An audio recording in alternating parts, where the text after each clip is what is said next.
Hello and welcome to the SuperShow podcast. I'm your host, Chris, and on screen, if you're watching on YouTube, you can see two other mugs, Jamie and Jonesy. How's it going, fellas? Not too bad, thanks, mate. Yeah, good, thank you. Thanks for having me again. Yes, What do you mean, thanks for having having us. you? This is Thanks our for having me. podcast. Really glad to be back, Chris. Really means a lot that you invited me on this week. Exactly, yeah. It means a lot to me that you guys could join me on this. Even though it's our endeavor. podcast, because you're the host, it feels like I'm being, welcomed in. I like it. Hey, listen, when I wasn't here, when I was in South Africa and you guys took over, I quite thought Jamie did a good job. I think, Jonesy, you got to host one as well now. Oh, I don't mind Wow. hosting. I can host Just one. because we're all three of us in the same quarantine, well, separate quarantines, I guess. Yeah, doesn't being in the mean I same always have to quarantine host. wouldn't really work, yeah. Yeah, but yes, we are. It's still in self-isolation. So hey, Along with a third of the world's population, to be it's fair. mental. It's so Yeah. unprecedented. But you know what? Thank God for podcasts. That's all I'm gonna Absolutely, say. yeah. Helps whittle away the hours.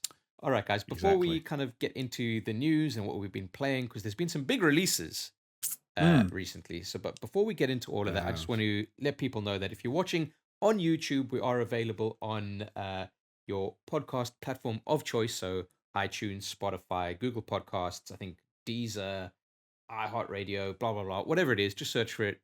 Super Show Podcast. It should come up.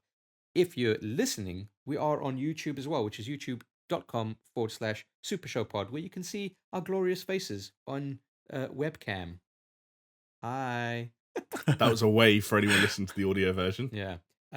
Jonesy usually has a whiteboard behind him, but he didn't put it up today. Oh, controversial. Well, someone said before they couldn't really see it, and I didn't know if they could, so I You thought, have one job, Alex. shall I do it now or quickly while No. we're sitting here? No, because it would be like when you got your phone out last week, just 30 seconds of Yeah, but you people guys could waiting to crack hear. on talking Just while I do it. silence. It doesn't Yeah. always work that way, yeah. Oh, fair enough. Well, listen, guys, this podcast is made possible thanks to the generosity of our patrons. And, long may it last, although, people's purse strings are getting tightened these days, as it were. But we Yeah. have some patrons that we want to thank directly, looking to the camera, saying thank you for making this episode possible. And we are, of course, talking about Angus McChilly, Brett Zerbrick, Hacksaw Book Reed, which is a great name. I hope it's a real name. Hacksaw. Mindful Pig, not to be confused with French Pig. So there we go. Peaswad, French Pig. Tristan Harris, William Sherry, and of course the two big boys that make everything possible, which is Skylar Music and Lonnie Thompson. Thank you all so much for your patronage. And hey, if you want to help us continue this podcast into the long weeks of isolation that we are looking at, then head on over to patreon.com/supershow. And, if you pledge $2, which is not a lot, you get access to our Discord server and you can say hi. Had some cracking conversations with people yesterday. Just going to put that out there. Yeah, you stayed up pretty late as well. Yeah. Had to blow off some steam after his live stream. Yeah. Ah, yes, I did live stream, but I'll talk about that when we do the catch up. Yeah, all right, guys. Well, two of the biggest releases of the year so far, and man, or three even, but I don't think Yeah, I we're was gonna really say that three. interested in one of them. Yeah, we're only really, Yeah, we're only prepared to talk about two of them today. yeah. But So not we're talking Doom Eternal, we're talking Half-Life Alyx, and the third one, which is not really our cup of tea, it's just Animal Crossing. We should have had Roche on as a guest, and she could have talked to him Yeah, about yeah, Animal that's true. Crossing. Actually, yeah. I'm sure she's been playing it non-stop. Yeah, I don't get that game. I don't get it. me I just either, don't mate. get it either, but people fucking love it. Fair enough. But we'll when get did they start loving it? Like, there hasn't been one for 8 years, and all of a sudden, in the last 6 months, everyone's gone from 0 to 100. Well, hold on. Has it been never 8 years mentioned since the 3DS one? 7, 8 years, something like that. Jeez Louise. It's At one of least those. 6 or 7 years. It feels like one of those games that people kind of aren't that interested in, and then there's a bit of a bandwagon online, and then suddenly people go, "Yeah, I've always been well into it," and then you're like, I "What?" wasn't going to say it. I wasn't going to say What? anything, but there's a little bit of a Animal Crossing bandwagon going on up there. Yeah. I suppose it There has becomes to be at least a little bit. it becomes like a community, right? I suppose online, as opposed to a game. Like people have played it, it just becomes a community of people that have heard about it. But Hey, fair hey, enough. I think in this day and age when we are all COVIDed up, Right. that people just want to belong. Alex Jones, If ever there were a time for community, it was now. Absolutely, solidarity. community of animals. There you go. There we go. All Apparently right, so so. I'm taking it that both of you have played Doom, and Jonesy, I know you've played Half-Life Alyx. So who wants to jump in first and talk about their week? Go on, yeah. I don't mind starting us off. Although to be fair, Mm. I need to add the note that I feel like if there was a SuperShow drinking game, it would be take a shot every time one of us complains about not being able to do as much gaming as we wanted to do in the past week. So get ready to get fucked up because I haven't played as much video games as I wanted to in the last week. Because things get in the way, don't they? As is always dude, the case. You were properly looking forward to Doom Eternal. Right. Before I get to Doom, there's two small things I'd like to get out of the way first. One is that Warzone is still really good. And I think we're all still playing a lot of Warzone. And it's kind of overtaken Apex as my go-to battle royale shooter now. Me Just too, want to yeah. give a quick shout out to that. Also want to give a quick shout out to Minecraft. What? Yes, Jamie. To Minecraft. So when's the Because you Minecraft know what? stream, Jamie? Oh, it's any day now. Any day now. I think I'm going to pivot full on to be a full-time Minecraft streamer / YouTuber. The It's my amount future. of shit that you guys have given me in the past for liking Minecraft, and then now, Never. We've never given you shit for liking Minecraft. yes, you ripped me when No, we went to, was it E3? We rip you on how you play Minecraft. What do you mean? There's only one way to play. The last time I saw you play Minecraft, you built a pit, you put some sheep in there, and you threw some dynamite inside. I mean, it's entertaining, sure, but that's all you do. That's the only way to play. Yeah. I ended up playing this week because for the first time ever, I've played local co-op in Minecraft before, but Yeah. I've never been invited onto a multiplayer server before. And that Ooh. happened in this past week. I was invited to come and check out someone else's server that they put a few hours of progress into. I saw their house and their mining operation. I helped them chop down some trees and stuff like that. And it was Wow. a unique experience. Nice. And I felt I needed to acknowledge that Like Minecraft is still positively pretty unique? cool. Yes, I'd say so. Mm. It can be a lot of busy work, I guess. Which I Yeah, suppose for sure, yeah. is also what I don't get about Animal Crossing. You ask people what they like about it. It's like, well, I'm digging lots of holes and I would need to I want to populate this museum with fossils. I'm like, Jesus Christ. All right. I've been headshotting demons for the last week, but you do you. Yeah. I must Um, admit that there was a minute when I thought about getting Animal Crossing, purely because I needed something to play on my Switch that I could play. bollocks, you There's don't so need much to play anything on at the the moment. Switch, You Jonesy, don't come need on. anything. No, because I can't play on my TV because my kids are here all the time. Yeah, but So then there's I so was many like, other games on the Switch that you could be playing. But fair I enough. didn't buy it. I guess there is a part of me that says like, okay, I've never really played an Animal Crossing game. I mean, obviously we've covered it on All Time Gaming. I know what the game is about, what its loops are. But a small part of me was like, maybe I'll pick it up. Maybe I'll like it. I don't know. To be fair, it was about 10 minutes when I thought it and decided against it. It didn't happen. Yeah, fair enough. All right, look, Yeah. I think Doom is maybe the one we can talk about the most. But before we get into that, I just want to remind people that we did put out a Doom video on the channel, a return to old ATG form, as it were. It was a 10-minute video. None of our faces in the entire video, but No. 3 of us on voiceover. There's a lot of fun to do, and I hope you go and watch it and enjoy it and share it because we would really like that video to do well. Just gonna lightly beg there. Absolutely. So I Yeah. guess, go to the channel, check it out. Yeah. I guess so. We said our names in the old school way, so some Yeah, people like that. I think that's the thing that people have been enjoying the podcast, but at the same time they've been saying, we still miss the kind of like the old school ATG style. It's not a listicle. I don't know if we'll ever go back to listicles. What do you guys think? I wouldn't mind doing one if it was warranted. So I'd like to see one, say, if for a specific reason, but not in general. Like, I think we've had enough. Yeah. There's a certain inevitability to them where I can never outright say I will never do another listicle, or like they're just there. They're kind of inherent Yeah. to internet videos, right? Yeah, exactly. Yeah. Okay. Fair enough. So, okay, Doom. Go on, Jamie. So, like we said, you really Doom. loved Doom 2016. Like really. Yeah, loved it. I did. I loved it an awful lot, and I was really looking forward to Doom Eternal. Probably one of my most anticipated games of the year coming into the year. I remember we had to have an intervention when we found out that Doom Eternal was delayed because Jamie was threatening some things that he shouldn't be threatening. Come on now, don't mischaracterize me, Chris. I'm a reasonable bloke. Fine, apart from okay. when Doom's involved, in which case, not so much. I haven't played as much of it as I wanted to. Sure. I'm about a third to a half of the way through. It's hard to tell because I don't know how many missions there are, and the missions I have played were all extremely long. For some reason, like this is one of the first games in a long time where I've been in the middle of a mission and thought, "Fuck, this is a long ass mission," and I don't know if that's a good thing or a bad thing. I haven't really made my mind up on that.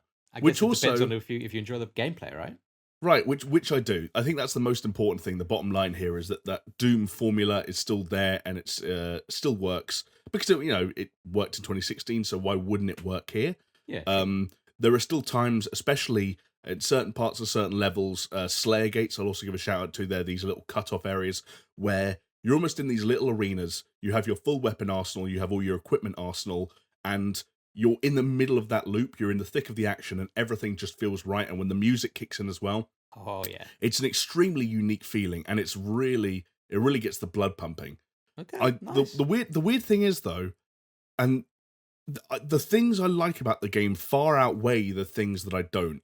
Sure. But the things that I have to say that I don't like about the game outweigh the things that I have to say that I like. Okay. Does that make sense? Like I have more negatives that I could put to words, but overall I'm much more positive on it. Like this is a very good feeling, game, right? Yeah, sure. Bit of Boston. Yeah, no, There we go. I totally get what you mean by that. Yeah, I think that works. So go on, give us a few of the negatives. The two things that stood out to me so far. Hold on. Can you do it in listicle form? Well, then I have to come up with. Well, can I do a top two? Yeah, sure. Okay. No, but you got to intro it. You got to intro it like number one. Okay, here's the top two things we hate is in all caps about Doom Eternal. Hello and welcome to the Super Show, and this is the top two things we hate about Doom Eternal. Number one. I need to. I don't know subtitles. Failed at the first hurdle. They tried to do a little bit too much, in my opinion. Okay. It was almost like that classic age-old question of what do you do to improve on a very good formula that they had with Doom 2016, and someone in the team maybe thought the answer was, well, let's just do more. And sometimes it felt like that kind of messes with the flow a little bit. And what I mean by that is it feels like not necessarily there's one too many weapons, but just like, we talk about that loop, hey, chainsaw for ammo, flame belch for armor, glory kill for health. Yeah. Like, that's just about enough.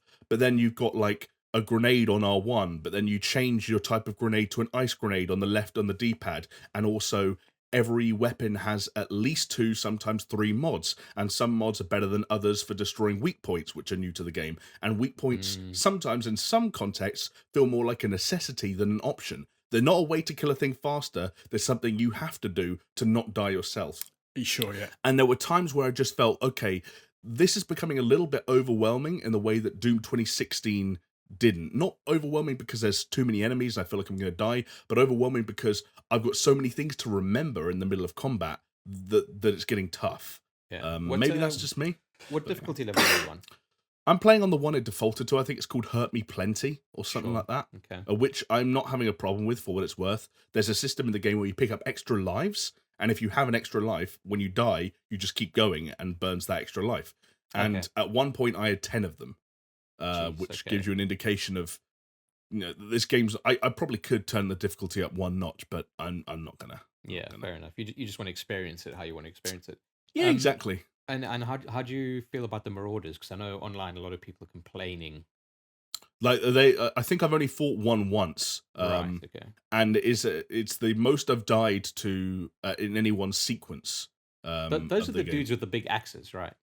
Yeah, I to be fair, with the way they're introduced in the story, this isn't a spoiler, but it's hard to tell at the point in the game that I'm at whether it's a one-off occurrence or whether there are multiple. Right. I'm gathering from the way the question was phrased that there are multiple. I don't know. I don't know. Basically, he was the first like proper piece of shit in the game. For people that don't know, he's an enemy type that has. I won't go into too much detail, but let's just say he has a short range attacking option and a long range attacking option. He moves extremely quickly. He has a dash like you do, but key point, he's only vulnerable to be hit at a certain point, which is just before he hits. So his eyes flash green when he's just about to do something. And that's the only time you can hit him.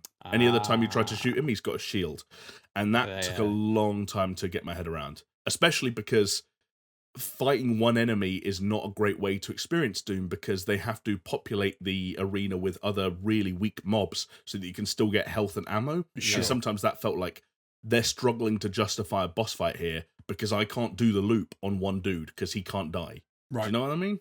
Yeah. Okay, so maybe a bit kind of counterintuitive to the design ethos of what Doom Maybe a little bit, but it wasn't a huge distraction, and by and large, like most of the combat is still very good. The other thing, though, the number 2 on this top 2 list that everyone's enjoying at the moment, number 2 is that I think there are, and I really want to get Jonesy's opinion on this because, like, this is something you won't need to have. Actually, maybe it would help if Jonesy, but he has played some Doom 2016. I basically think that there are too many tonal inconsistencies in the plot and the way the character of the Doom guy is presented, and to the point where I'm not sure it knows what kind of a game it wants to be and what kind of a line it wants to walk in terms of its tone and its feel. in terms of what, like in terms of going a little bit, because the first one was a bit kind of like, yes, we know it's ridiculous, just go with it, right? Yeah.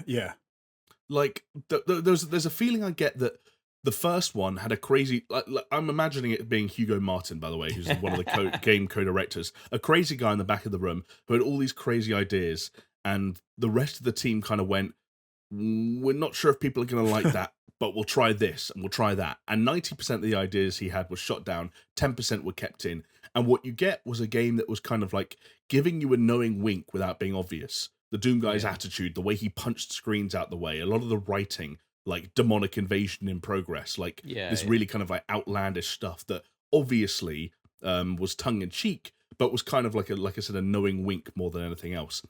This has gone full on, like, you get news reports coming in where the news refer to you as the Doom guy, and the people on Earth that are left alive are called the mortally challenged. And you go into the Doom guy's room, his little kind of man cave, people are calling it. He's got guitars hanging from the wall, and he's got a PC, and if you zoom in on the PC screen, he's got folders called like glorykills.mp4, and like he's got comics and magazines about himself. He's got books that are all fourth wall breaking references to previous games and previous hit games. That's all sounding a bit Deadpool to me. See, people have also said it's a little bit Borderlands and maybe a little bit Duke Nukem. Right. Now that stuff is all fine and it's actually kind of cool. The issue I then had is that I saw that stuff, thought this is cool, then went into the second mission and had some weirdly serious conversation with some guy I'd never heard of before called like King Novik, who's never been explained or mentioned in any context to my understanding. And like everything in the cutscenes seems to be kind of, not all of it, but some of it seems to be self-serious. And it's almost like they don't know what they want it to be. Like, is this guy like the last of the Sentinels and the guy that's going to save the human race and betray his own kind to do so by taking on the Hell Priests or whatever? Or is this like a guy who has a copy of Doom 3 on the shelf and knows he's a celebrity? Like, it felt like the team didn't know if they're making Saints Row or GTA. Yeah, which isn't to say GTA doesn't have a sense of humor. It's just to say one's a knowing wink, the other's getting his dick out. Yeah, they're also very different in the sense of like, I think your analogy is spot on, because GTA is like if you're watching a comedy and it had funny elements in it, whereas Saints Row is the sort of the stupid fart joke and they're looking at the camera and they're going ha ha, and it's like to another level. Whereas I thought it was quite odd, and you'll have to tell me because I didn't play that much of 2016. But the fact that they've gone from the Doom guy is kind of just this hard as nails dude who destroys demons, kind of with not much of a story, and now suddenly it's angels versus demons, and it's the Citadel and it's stained glass windows. I found that quite odd. Is that something that came in 2016? Like, not really. Obviously, 2016 does progress from being set on Mars to eventually taking place in hell, and they do flirt with some ideas. But I always felt like Doom 2016 was a kind of almost like a sci-fi horror shooter kind of thing with elements of the occult, whereas Doom Eternal feels like it's far more like you said, heaven and earth, angels and demons. And like I heard one journalist say, and I couldn't agree more, it feels like every cutscene is filled with 5 to 10 proper nouns, so names or places or events or objects that you're meant to have heard of and you haven't. And it's like the Khan Maker unleashed the angels of the hell across the 7 sentinels of the And you're just like, hang on, I don't know what any of these words mean. Also, the cutscene was 30 seconds long, and I'm supposed to read the rest of it in the codex. I'm not gonna.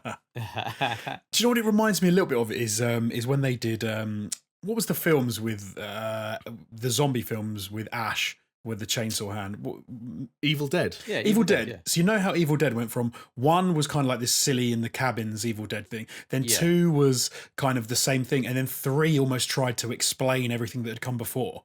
Yeah, In with some all the weird darkness, sense. Yeah. They tried to attach a whole load of lore to it. It feels like they're trying to do that with Doom, which I find pretty strange, given that my first experience was with Doom 2, and it was very much just you're running around destroying demons. You didn't, what the hell, who cares why? But then this is going more and more towards... It's a strange thing. It's pretty strange. And the thing is, I'm really torn on it because I don't want to call the attempts at comedy and some of the references and Easter eggs and secrets and stuff like that outright bad or cringeworthy or anything like that. Like, I'm enjoying both elements. They just don't blend together that well for me sometimes. Right. Where Yeah, I sure. just don't know what That makes exactly they sense. were shooting for. But it's still cool. It's still cool. It's just maybe doesn't feel as succinct as Doom 2016 did in that sense. Right. Okay, fair enough. What about your thoughts on it, Jonesy? We're going to have to, like, I think because we've mostly all played these games, we're going to have to jump back and forth. Yeah, no, sure. So Yeah. I, like as Jamie said, like I played some of Doom 2016, but I didn't play that much. I think mainly because do you know what? I found it a little bit directionless, and I definitely felt that it stuck to its roots, which was a good thing. But then I kind of felt that loop of going to an area, destroying demons, getting armor, blah blah blah. I was kind of didn't really think it was that grabbing for me. In this one, I've really wanted to play more of it. I played like 2 or 3 hours, but I could find myself really wanting to play more, and I'm enjoying the platforming seems to have ramped up, all that kind of tacked on kind of shitty story stuff. Even though it's a bit crap, I do think it gives it more of a direction.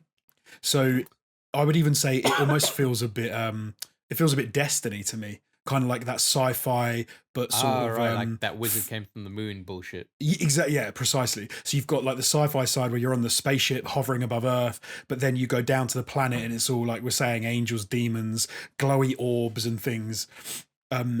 So not in gameplay sense. It doesn't feel like Destiny in a gameplay sense. But then you still got all the Doom fighting. So you got the the running around. You don't stop moving, keep shooting, constant cycling weapons and blah blah blah. All right, I got a question for Everything you. fellas. feels. Go on, man. Go on. So in the gameplay reveal of that, so I'll go into my Doom experience in a bit, but let's queue up this question first.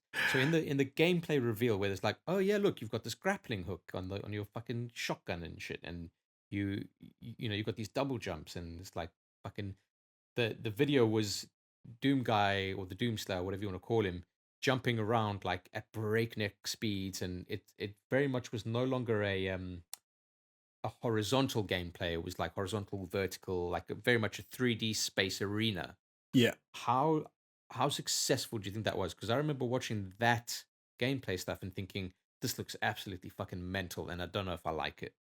I'll let Jamie will know more than I because he's played a lot more than I have of it, but I found it definitely pretty vertical because even in the areas, and I don't have the grappling hook for the shotgun yet, but there are little boost areas where you can, like blue flames where you jump into them and it launches into the air and you can, everything feels very sort of, you can move around very fluidly, up and down, left and right, like everything. And it does really push you to be mobile constantly. And I immediately stopped trying to take sort of like careful shots at people and found that I was just sprinting up to people, jumping through the air and then blasting them in the face with a shotgun when I was 1 meter away. Like it feels like that kind of in your face gameplay. But like Jamie will know a lot more than I would, like I said. But no, I think Jonesy pretty much nailed it. Like there are a lot of arenas that you go into where the first time you get there, it's kind of tempting just to stay in that little area you just walked in and kind of just strafe left and right, trying to kind of like hold down a position. And you realize quite quickly that it won't let you do that because you'll have a few heavy dudes come up on you. You can't handle them all at once and you'll die. And I think what they do quite nicely is they spread out these arenas quite well. And like you said, Chris, there is a lot of verticality, but some of the things like the, what are they called? Like not monkey bars, Jonesy, like the swinging, they're like these poles that hang out that he swings from. They're very Prince of Persia. Like you swing from one, you can swing. But I don't know what they're called. I don't know what you call them. And there is also little bars, like, Yeah, and there are also these little like jet booster things. And what you realize the more you explore some of these arenas where some of these battles take place is that actually they spread out a lot of armor and health packs and sometimes even ammo. And most of them also have a power up or two that's usually a little bit out of the way. So you are often encouraged to move about around. And also just because the best way to stay alive is to keep your distance. There are going to be enemies that make it difficult, but what you don't want to do is have enemies up on you that you can't handle. Do you guys like the way they've done it though? Because like I said, to me it just looked kind of overwhelming, if anything.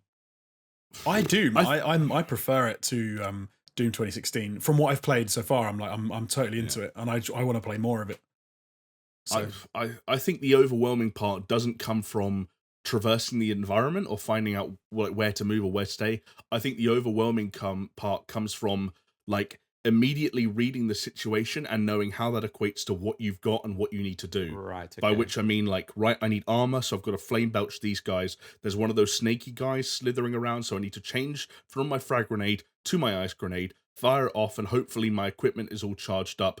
Oh, by the way, there's a revenant over there, so I need to get out my heavy rifle. Hopefully I got to switch from the grenade launcher mod to the sniper mod, so I can zoom in, shoot off both of his tanks. Oh, and then by the way, there's one of those shield guys over there, so I've got to switch to my plasma rifle so I can overheat his shield. And it's like, they've thought of something for everything, but that means you need to think about it too. Yes. And sometimes all in the middle of battle. And it's like, God, that sounds so intense.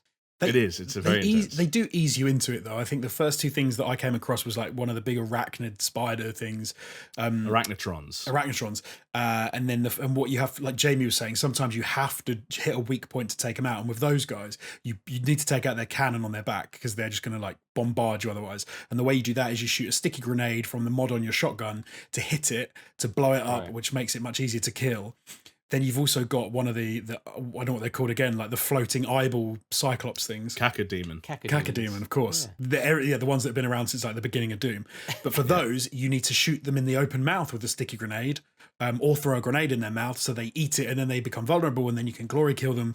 So but it kind of eases you into those. Like I'm in the early game and I've only found, I'm pretty sure those are the only two things where you kind of have to.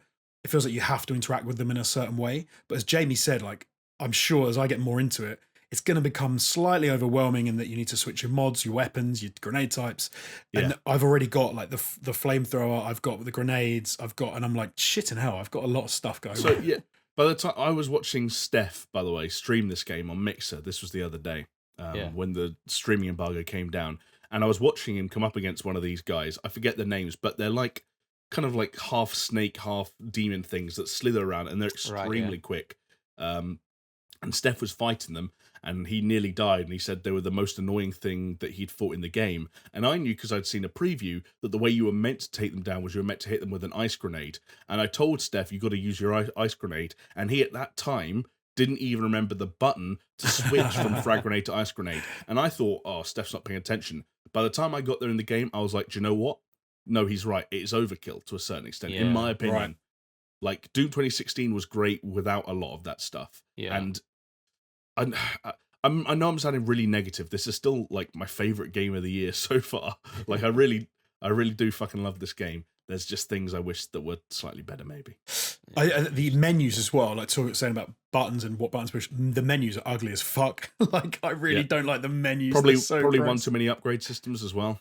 Yeah, for sure. Yeah, absolutely. Yeah. Absolutely. Can you ever really have one too many upgrade systems? God, yes. When they get to the point that the upgrades are so irrelevant that you don't even know or care which one you're choosing, yes, you've got one. Yes, like, you've got runes, and then you've got upgrades, and then you've got mods, and then you've got this, and you've got, what? Like, okay. Fine. It's Rage 2-esque in its over-upgrading. Because then you can upgrade. There's one thing where on the ship you use the crystal to upgrade a thing, but you can upgrade the same thing in different ways, so that the perk you get once you upgrade it with something else means that the perk you get is slightly different. I actually like that. The Sentinel Crystal system. Oh, really? Okay. Yeah, so Chris, I don't know if you've seen it yet, but basically, Sentinel Crystals, you have 3 core attributes that they can upgrade: your health, your armor, your ammo. But the way they've done it is that, imagine you've got a health symbol and an ammo symbol. Yeah. Or pick any 2 of the 3 symbols, and in the middle of them is a perk. So if you buy both on either side, you get the perk in the middle. Yeah, So if you gotcha, buy gotcha. this health and this armor, you'll get the perk there. I kind of like that. I don't know. It's all right. I thought it was, to me, it was just another thing, another It's not like quirky way the to rune tweak system. the system, But the rune system, or whatever, the Praetor suit kind of token upgrade thing, like going in those menus, it's just like, right, do I want explosive barrels to respawn after I've shot them, or do I want my frag grenade to come back? I don't care. But do you know what though? I will say I'm genuinely enjoying it. I think you are as well, Jamie. Yes, right? yes, I'm, yeah. It's a very good game. It's a very. It good is game. very good. It's a very good game. Okay, So, Chris, cool. go on, enlighten us. Your experiences of Doom, because Oh. I will say, because I said, you said to me yesterday about Doom Eternal, and I had to laugh because I said every time I've been on Steam, I get a notification pop up and says Chris is now playing Doom Eternal, and I was like, oh, Yeah. okay, Chris is on, and then it would come up again in about 20 minutes, and it would do again and again and again, and I was like, what is Chris doing? Like, As me just like constantly trying to launch the game. yeah, Yeah. So Jeez. as I kind of alluded to, I had an absolute shocker of a week, and maybe chalk it down to 2 brand new games coming out on the same, same couple of days that need certain drivers in order to work, right? So I took the plunge. I bought Half-Life Alyx and I bought Doom Eternal. Just boom, one go. I'll play both of them. Plan was to stream Doom Eternal on Monday. Actually, Monday that's just passed. So I was like, cool, no problem. What's the worst that could happen? Just download it, make sure my stream's set up, and then you're good to go, right? So I go to launch the game on Steam, and you click on the play button, and then that play button turns to a loading button, and then you go into the game, right? easy, right? Usually, you think, right? So I do that, and it goes, okay, loading, and then 5 seconds later, it turns back again to play. Something's crashed somewhere. So trawled a couple of forums, and it seems to be some kind of a driver um, driver error, or error is not really the word, a driver issue, right? With Vulkan. So Vulkan is like an API, like Direct 3D and blah blah blah stuff like that. Oh yeah, of course. Yeah, I'm you, with you you. know, Yeah, the one, you know the one. 100%. Yeah, big time. So I was like, okay, fine, So make sure you've got the latest NVIDIA drivers. So I updated my NVIDIA drivers, and the NVIDIA driver was even like, this is the Doom and Half-Life Alyx NVIDIA driver. And I was like, fucking perfect, boys. Let's go. Load it up. Same issue. So I'm like, fuck, okay. Then I start delving into these fucking forums. What can I do to fix this fucking issue, right? And it's like, oh, go into your System 32 menu and delete this DLL file and blah, blah, blah. I'm like, oh my God, okay. Going through all of that shit. Oh dear. You know what you could have done? Just thinking about now, you could have just played it on your PlayStation. I could have. You did say Well, that to me Jonesy, when I what was if his complaining about PlayStation it. needed new drivers?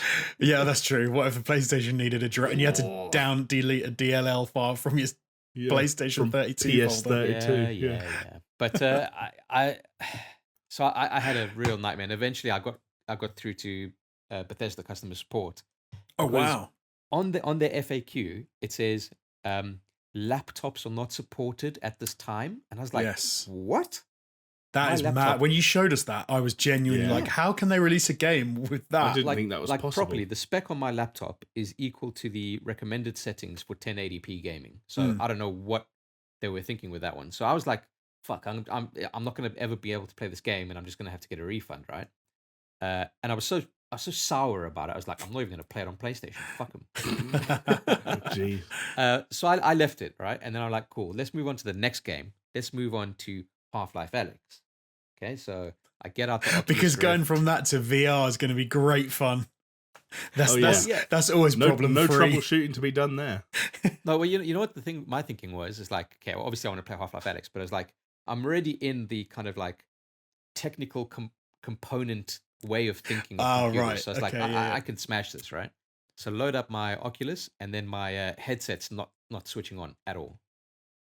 So I'm like, you just see a black screen. I'm like, what the fuck is going on? So again, start looking through FAQs, forums, Reddit posts, going through all of these recommended things, and it seems like it's also a fucking issue with Vulkan. Oh, Okay, now God, Vulcan. goddamn Vulcan. Vulkan's the bane of my life this week. So the weird thing with Oculus and Steam VR is Oculus Home needs to be running in order for Steam VR to play a game if you have an Oculus headset. Sure. Okay. So it seemed that the issue was the driver through Oculus Home rather than just with the headset itself. So the piece of software that I needed to use was fucking out and I couldn't bypass it. So I was like losing my mind again. Eventually, how's this? I tracked down what the issue was. The issue was my Intel, your Intel processor has a built-in GPU. Yeah. My Intel GPU needed a driver update. Never mind that the games don't run through my Intel drivers whatsoever. Yeah, for sure. That doesn't make any But sense. it must have strange. But it caused some kind of a fucking conflict. So anyway, I did that. Lo and behold, my Oculus headset worked. I'm like, cool. Play some Half-Life Alyx. So I played maybe about an hour of it. We'll get into like my thoughts on that. But I played about an hour of that. Then I set up my stream for yesterday, which we did Warzone, which was a lot of fun. We can talk about that in a bit as well. But then after that, just before I was going to sleep last night, I thought, you know what, let me try, because they both had issues with Vulkan, apparently, even though it's an Intel thing that I've just fixed. Let me try Doom Eternal. Fucking click on that button and it fucking loads, and I'm like, which is great. Hey, you fixed it, which is awesome. It's worked, and I don't have to get any refunds, and I can play these games, and I can stream them, and everything's good. But it fucking annoyed me because if I tell you, for sure, all of Monday evening, I was troubleshooting. The whole day of Tuesday, I was troubleshooting. And most of the day yesterday was troubleshooting VR when I eventually found the fix. I was just like... That's PC gaming sometimes though, isn't it? Yeah, it is. You just get an issue I said like it to that. Jamie. That's the price of admission to the PC Master Race. Sometimes. Yeah, it's annoying, but it happens. I don't think I put my Vive on for about a year, and then I put it on about 3 months ago because I knew like obviously Half-Life was coming out, I wanted to make sure everything was working, and I had the same thing, like nothing would turn on, things weren't working, everything needed updating, and I was like, Jonesy, you know when the last time I had the Oculus Rift set up to my Alienware? Go on. Was that very first VR video that we did on All Time Gaming. Oh wow, okay. Long time ago, That was December years ago. 2017. Jeez, okay. Fucking hell. So you know, it's been a hot minute, but yeah. But yeah, let's talk about Half-Life Alyx a bit, I think. So yeah, I'm curious to hear your two's thoughts. It's just mad. I was saying it yesterday on the stream. Like it's crazy to me that we are here today in fucking quarantine when everyone's fucking dropping like flies around us, and there's a fucking Half-Life game out. Like, who would have thought? I think you could take away the first half of that sentence and just say, there's a Half-Life game out, who would have thought? Yeah. And that's still just as true.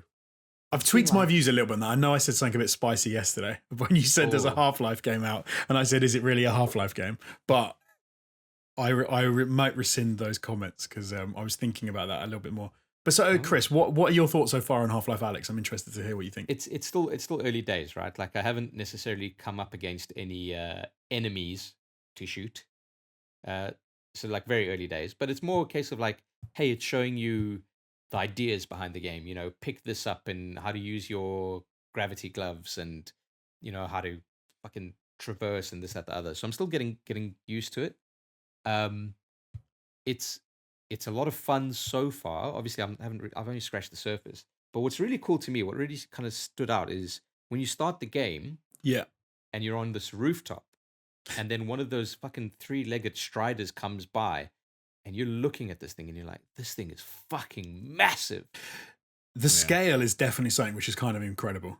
Yeah. It's cool, and like the facial animations, the characters, they all seem very on point so far. Like. But you've played more than me. I mean, you give us your kind of feeling.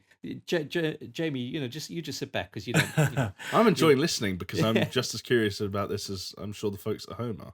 As someone who is not in a position to play any VR games, I feel like I'm vindicated in what we were saying before the game came out, and saying that to some degree, what a lot of VR games do is they take a lot of the elements that people come up with for VR, and they sort of mix them all together, and then they create like a multi-experiential thing, which is one I was kind of, I thought, is it just going to be that Half-Life, or is it going to be an actual game?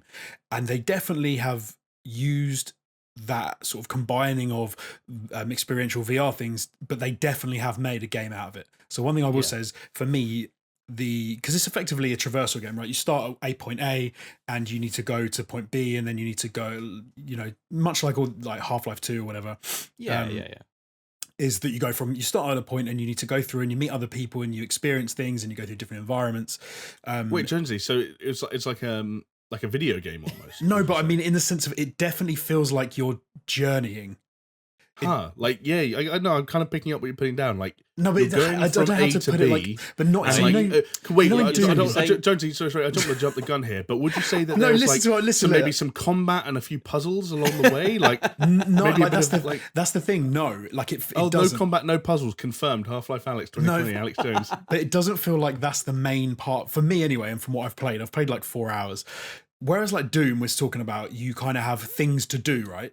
You go to places and do things, and a lot of other games you'll be doing this, doing that, whatever. This is definitely a go from point A to point B and like experience the journey, whereas games in general aren't that. You go to different areas and there are enemies and whatever. This is definitely more about the environment and walking through the environment and traversing is what I'm trying to say. Do you know what I mean? Hold on, for people who are listening on I'm trying to think if there's a podcast platforms, you're missing out Jamie's face, which is as close I would imagine to Jamie doing a Robert De Niro face. I'm trying to think of like a non-VR game, which is a good example of like a game where it feels like the whole point is like just moving through the environment around you. Journeying, yeah, which is I don't know. No, Journey. Journey. I haven't played Journey, so I don't know. Journeying, yeah, journeying. Slap that on the box. But so okay, right, for that aside. The good points about Half-Life Alyx for me so far have been that aspect. So the moving through your environment, literally going through one place, figuring out how to get into the next area, and picking up things and looking at things. And so even the combat, which is super easy, right? You get someone with a head crab coming at you and they amble towards you. Like when we saw the release footage, that section in the train station that we were saying is quite scary and, looks quite dark. And I was saying like, I might struggle to get through it. That's a super easy section of the game to go through because you never feel any threat at all, right? So I'm using continuous movement. I'm not using teleport because I don't like it. And I'm walking, and you can't run as far as I can tell. So I'm walking everywhere. So I'm walking through that environment and you feel like you have all the time in the world to see someone, line up your gun, take a shot, and then they get up and they start coming towards you. And you can take like 4 or 5 more shots. The only time the threat level increases is with your pistol, is you've got like 9 rounds and then you have to reload. That is like a shit. I need to reload my friggin' gun. Yeah, because you got to do it manually, don't you? You got to like get the magazine from your backpack. Exactly. Clip it in, and then you could press a button, but you could also just cock it back. Do the slide, and then but there's cool, I've never had anyone get anywhere near me with a head crab on like that at all. They're never anywhere near you. There's also probably ramp up in terms of what they throw. Yeah, at you, I've heard it becomes there's another more survival horror-y. Sorry, Jamie. I've heard it becomes more survival horror-y as you progress. I don't know if you're at the stage where it's transitioning, but so everything I've maybe not yet. Like I've been through quite a few. Oh no, actually, sorry, I have been through quite a few survival horror sections. So as you get a torch which fixes to your glove, and then everything is pitch black. And that's actually one of the coolest sequences. So everything's black, and if you hold your gun and your 2 controllers like this, Chris, is a tip. Yeah. Then you get the old FBI thing where the torch shines in front of you and your gun's lined up. Oh right. So that is don't try and freehand it and use your other hand to shine the torch because it's shit, right? You need to do this thing. Right, yeah, okay. Aim's much better anyway, and all of that. But even those sections are not difficult in any sort of stretch. There's the only time I think I've ever felt close to even being, someone kind of getting anywhere near me was when the bigger head crabs come out. And then you've got a shotgun, and they're pretty easy to take away, and they give you a lot of time as well. They'll sort of sit on the floor, screech at you, and then you can sort of get your aim down and whatever. But all of that stuff's wicked, and I enjoy the fact that it's not too quick because you can enjoy what you're doing. Because aiming's not great in VR. Aiming can sometimes be a bit ropey because you've actually got to angle your wrist to try and get the shot right, as you can imagine. Yeah. Laser sights, lasers when you can get them. Jonesy, that just reminds me when Jamie and I were watching Steph play Arizona Sunshine. Oh right. And he's only got vision in one eye, so he doesn't have stereoscopy. So he can't sense depth. So he was like shooting past those dudes' ears, like left ear all the time. But then, like, we've all been there before. Like, Jonesy's absolutely right about the angle thing. Like, you imagine holding a gun straight out in front of you. The amount of times it's actually, like, 10 degrees off, and you can't even sense that. It's quite remarkable. I've had that problem before. Like, you guys probably remember me playing Robo Recall and looking like a bit of an idiot most of the time. But I think that might be a symptom. We've all VR been there, as well, man. Because you can't really, like, you're moving or you're shooting, right? Like your brain kind of slows down a bit when you're in VR. So instead of like turning your body to go like that, you kind of like staying there and you're going like, you know. You kind of do. Again, you kind of do this. For audio listeners, they're kind of like putting their arms and hands in front of them and then bending them left and right. Yeah. But even in all of that, even the fact that it's kind of slow and the survival horror sections they're tense, but they're easy from a combat perspective. So there's a whole section where there are explosive barrels absolutely everywhere. It's pitch black. There are people wandering around, and you've got to really carefully pick your shots. Otherwise, you'll hit a barrel, everything blows up, you die. Those sections are a lot of fun. The section and going through the environment and finding resin and finding ammo and stuff is all very cool. Like we said about it before as well. You do the thing where you aim your glove, your Russell. They're called the Russells, the gloves. You flick the thing towards you. You catch the thing. That looks really cool. You put it in your backpack. That's wicked. And then, like as Chris was saying, so for the pistol, you eject the magazine. So you squeeze the side of the thing. You get it out of your backpack. Shotgun is you flick the thing down. So it's all wicked. Facing the combine. Just a quick aside. Go on, sorry. Jamie, for your benefit, what's really cool, you take your pistol and you can cock it back just a bit, see a round in the chamber, and you be like, I'm good. And then you can like, it's just the little things, right? Like that stuff is wicked. But facing the combine is I have not enjoyed in the number of times I've done it, because it's. That for me is it turns into a normal first person shooter where you've got like 3 dudes who are trying to sort of get in a good position and then shoot at you. But in that aspect, you can't really like look out of cover, take your time and shoot, because then they start shooting you. You feel like you want to play it more like a Doom game, that you need to just run up to them and start and shoot them. Right. Yeah. I guess because you don't have a floating camera. It's not over the shoulder. It's your POV, right? Exactly. And if you try and sort of hide, like I've done a couple of times, hide behind cover and then pop out and shoot, by the time you've sort of got your shot on them, they've already shot you. So it's a little bit frustrating because you're not kind of as quick as you would be in a normal FPS game where you'd pop out, take your shot. It's more like pop out, line your shot, aim at them. And the ammo is hard to come by. And they take quite a lot of hitting as well to put them down. Yeah. There's a section in the beginning where you get in an elevator and you get to one of the sections and the elevator doors open and there's a bunch of combine there. And I just remember thinking to myself, man, those dudes, it's a weird thing to kind of explain, right? Because in a traditional sense, you don't feel it, but in VR, you most certainly do. It's like, it was very intimidating, like the whole atmosphere of it, the seeing the actual size and like stocking them up to yourself and being like, these dudes are fucking hench. Like right. It's kind of like intimidating. So Josie, did you find those gunfights more intimidating, or were you just kind of like breezing through them in a way? Not intimidating. I just didn't really find them that fun. Like the moving through the environment aspect and the puzzle side of it and the decoding the machines and all that sort of stuff I found much more fun. It felt much more like as an enjoyable VR experience. Whereas the combine, fighting the combine was almost like a bit of an aside. It's like they've put them there to just go little gunfight now. And it's, I don't know, it's if I could change any aspect so far, it would have been that aspect of the game.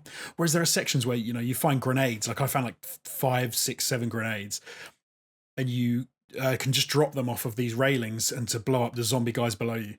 And that's funny, cool. Man. Like you can, and the way you can like throw grenades, like you'd throw a ball like round a corner. The way you can pick up the gas canisters, throw them around a corner, and then a dark guy comes shambling around, you can blow it up, and that stuff's all wicked. Yeah. But do you know what? I'm sure if I get better weapons, because I've only got the shotgun and the pistol at the moment. Oh, I think there's only like 4 weapons in the entire game. No, I think there's 3. I think there's an assault rifle as well. I believe there's an assault rifle as well. Is there from what I understood, there's the pistol, the shotgun that looks like a pistol, and something else that kind of looks like a pistol. Oh, okay. I thought there was an assault. I might be assault rifle. wrong. I might be wrong. I read that there were 4, but yeah, Okay. whatever. It's minimal, is what it is. But all of that aside, like, it is a wicked experience. It is a lot of fun. It is very, very Half-Life. It is definitely a full-on Half-Life experience. The only reason that made me yesterday say I don't know if it's a Half-Life game is because of the Combine fights, where those are some of the bits in Half-Life 2, for example, where you'd have the most fun because you'd be like popping out, shooting people, going around, taking headshots, like running around environments. You're not doing any of that. Like, I don't know what I'm going to do when I get to that section we saw in the trailer where the guy like shuts the door of the car. Sorry, opens it. Because I'm just going to get fucking murked like straight away. Like, sounds to me like you're bad at the game, James, and you're just trying to find excuses. You're not an MLG. Maybe I am. Maybe I am just like shit at the game. But nah, there's of course not. I don't know. I'll have to play some more. But so I'm getting I can unlock a laser sight soon. I need like 30 resin or 35 resin to get a laser sight for my pistol. As soon as I've got that, game changer. I think that might be a game changer because I've got a laser sight on my shotgun, and that is a game changer. Nice. Like, it's immense. Anyway, I'll shut up now. I've talked lots about Half-Life Alyx, but it's amazing. Cool. It's an amazing game. Does that make you kind of feel like you need to try and get a headset, or you're not too fast? You did say something interesting on the stream yesterday that you've. Right, yeah. Do you want to divulge? Oh yeah, sure. I'll divulge. To answer your first question, like, yes, I think if I had the space, and space is the issue, as I'm sure it is for a lot of people when it comes to VR, I probably would pull the trigger. Yeah, well, space and money, right? Let's just say space for now. Like, I'm in a position where, because of circumstances that we can't go into, well, maybe I could pull the trigger on something like that more so than I had been able to in the past. But the space issue is the one that, which I suppose is also kind of tied to money in a weird way. Is the thing I can't work around at the moment. Yeah. But I probably would. But yeah, the thing that I divulged to you guys yesterday is that I made the bold decision to go onto YouTube and to watch the ending to Half-Life Alyx. Well, I love that you chose just the ending, not like, hey, this is the Half-Life Alyx movie, or something. Like I did with Death Stranding, right? I watched the like 11-hour video. Yeah, couldn't be bothered. Well, see, my reasoning for it was, like I said, I've got no means to play Half-Life Alyx for now or for the foreseeable future. And even if I did, I'd be lying to myself if I pretended that I'm that involved in the Half-Life universe. Played Half-Life 2, but that's it. I've never played Half-Life 1. I've never played episodes 1 or 2. And I know very little about the story, barring a few key plot points. But I will say, and I promise hand over heart, like, this will not even come close to spoiling anything. I just want to say the ending was very cool. The ending was very cool. And we will be talking about that when everyone knows that ending, and that time will come, whether you want to or not. Everyone will know that ending. Yeah, we will be talking about it for a while. Oh, nice. Yeah. Okay. Yeah, I'm looking forward to getting there. I tell you what, I'll give you an update next week when I've played some more. And I'm not. I just want to say, Chris, as someone who I know has played the Half-Life games, especially Half-Life 2 and the episodes, like, you need to see that ending. Yeah. I've got some theories. Like, so I've been staying away from any kind of since the game is launched. I've been staying away from anything Half-Life related. Right? Like, I don't want to know about it. I don't want anything spoiled. But I have some theories. Oh god, I really wish we could talk about it. I have some theories percolating, and I have some theories on how it'll relate to the ending of Half-Life 2 Episode 2, but as well as how it would relate to some of the stuff in Portal 2. Okay. Yeah, I got some interesting theories, but I'm gonna my lips are sealed. Yeah, I'm not saying anything. Yeah. Okay. Well, guys, look, talking about Half-Life, which it's amazing in itself that there's a Half-Life game, but it's also amazing that there's an actual Valve game, right? Now, that brings me to another piece of news that we can cover, which is that good old Gabe himself, Gabe N, has said that they are rebooting Artifact. And in fact, there was a blog post put up on the Valve website as well. So Artifact being the Dota card game, which I quite liked, actually. Despite its flaws, I did have a lot of good time with it. It's still installed on my computer, actually. Yikes. But yeah, just a very small tidbit. They are rebooting it, kind of reworking the systems from the ground up, because the inherent problems with it were so hard baked into the core experience of the game that's why they kind of pulled the plug on it in a way, rather than saying like we'll patch it. So, but Gabe was quoted as saying that the team working on fixing Artifact is so large that internally it's being referred to as Artifact 2, if that gives you any indication on it. Yeah. I think fair play to Valve, for trying to fix, for all intents and purposes, was a failure for them. Right. Yeah. Like they could have very easily just said, you know what, chalk it up to like we fucked up. Let's just move on and forget it ever happened, right? I think maybe that's like a weird side effect of the position they find themselves in as a result of how little they actually put out. Like, it's not like they're Google, where they launch so many initiatives and projects that when something fails, they sweep it under the rug and pretend it never happened, right? Hey-yo, Stadia. Yeah.